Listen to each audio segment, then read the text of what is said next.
അന്നത്തെ കാലത്ത് ഇന്നത്തെ പോലെ തിരുവനന്തപുരത്ത് നിന്ന് വിമാനമൊന്നുമില്ലല്ലോ. ആയിരക്കണക്കിന് ആളുകൾ തോണിയിലും നീന്തിയിട്ടും വഞ്ചിയിലൊക്കെ തന്നെയാണ് ഗൾഫിലെത്തിയത്. 20,000 ഉറുപ്പ്യ അല്ലാണ്ട് ഒരു വിസ കിട്ടുമെന്ന് അത് തന്നെ മഹാ തട്ടിപ്പാണ്. പണ്ടത്തെ പഹന്മാർക്കുള്ള മനോധൈര്യം ഇന്നുള്ള പഹന്മാർക്ക് ഇല്ലാന്ന് കൂട്ടിക്കോളി. ഞങ്ങൾക്ക് രണ്ടുപേർക്കും മനോധൈര്യം അങ്ങനെ ഇല്ല. അല്ല വേണ്ട, എനിക്കുണ്ട്, കേട്ടിന് എനിക്കുണ്ട്. പക്ഷെ നീന്തണം. നീന്ത്? ആ, കടലിൽ നീന്തണം. അപ്പൊ ഈ ലോഞ്ച് കരയ്ക്കടുക്കില്ലേ? അടുക്കും, പക്ഷെ ഫുള്ളായിട്ട് അടുപ്പിക്കാൻ പറ്റൂല്ലോ. കാലിഫോർണിയയിലേക്ക് ചരക്ക് കയറ്റാൻ പോണ ഒരുവാണ്. എവിടേക്ക്? കാലിഫോർണിയയിലേക്ക്. നിങ്ങൾക്ക് രണ്ടാക്കും വേണ്ടി വേണമെങ്കിൽ നമ്മളത് ദുബായ് കടപ്പുറം വഴി തിരിച്ചുവിടാം. പിന്നെ കഷ്ടൊരു ഫർലോങ് നീന്തണം. അറബി പോലീസിന്റെ കണ്ണിൽപ്പെട്ടാൽ? അതിന് അറബി പോലീസിന്റെ മൂക്കിന്റെ അകത്തേക്കല്ലല്ലോ നിങ്ങൾ നീന്തി കയറുന്നത്. പോലീസും കില്ലീസും ഒന്നും ഇല്ലാത്ത ഒരുപാട് കടപ്പുറം ഗൾഫിലുണ്ട്. അത് ഗഫൂറിന് നല്ലപോലെ അറിയാം. നിങ്ങളൊരൊറ്റ കാര്യം ചെയ്താൽ മതി.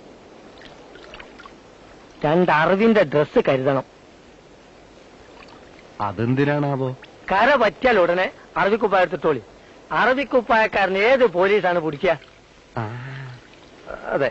പിന്നെ അത്യാവശ്യം ചില അറബി വാക്കുകൾ ഞാൻ ഇപ്പൊ പഠിപ്പിച്ചു തരാം. ഒന്നുമില്ല.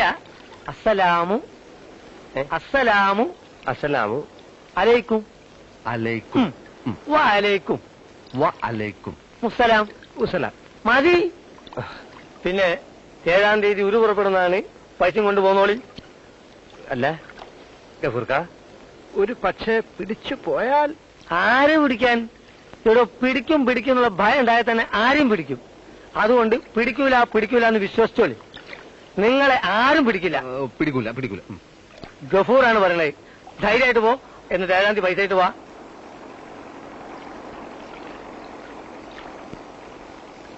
പ്രശ്നമല്ല.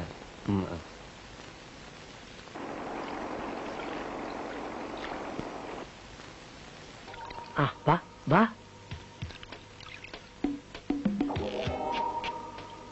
പിന്നെ ഒരു പുറപ്പെടുകയായി. ആ പൈസ കൊണ്ട് എടുത്തോളി. അല്ല ഗഫൂർക്ക വരുന്നില്ലേ? ഞാൻ വരുന്നേന്ന് കേറിയ ശേഷം പിന്നെ അതിന്റെ അകത്ത് ചെറു പ്രശ്നം ഉണ്ടാക്കണ്ടല്ലോ എന്ന് വെച്ചിട്ടാ. ഒരു പ്രശ്നമില്ല, മുഴുവനുണ്ട്. പശുവിനെ വിറ്റതും നുള്ളി പെറുക്കിയതും ഒക്കെ ഉണ്ട്. ഞങ്ങളുടെ ഭാവി ഗഫൂർക്കന്റെ കയ്യിലാണ്.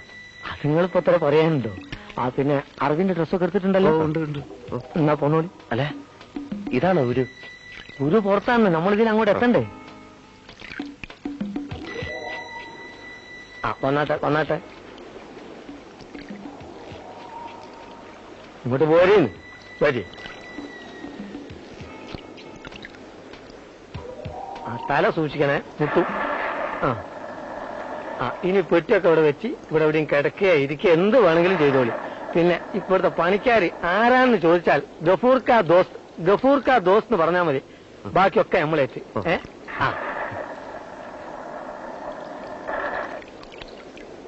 എത്ര നല്ല മനുഷ്യനാ ഈ ഗഫൂർക്ക. സംശയമുണ്ടോ? ഈ ഗഫൂർക്ക മുഖാന്തരം എത്രയെത്ര ആളുകളാ ഗൾഫിൽ പോയി കോടീശ്വരന്മാരായതെന്ന് അറിയോ നിനക്ക്? ആണോ? വലിയ മനുഷ്യൻ.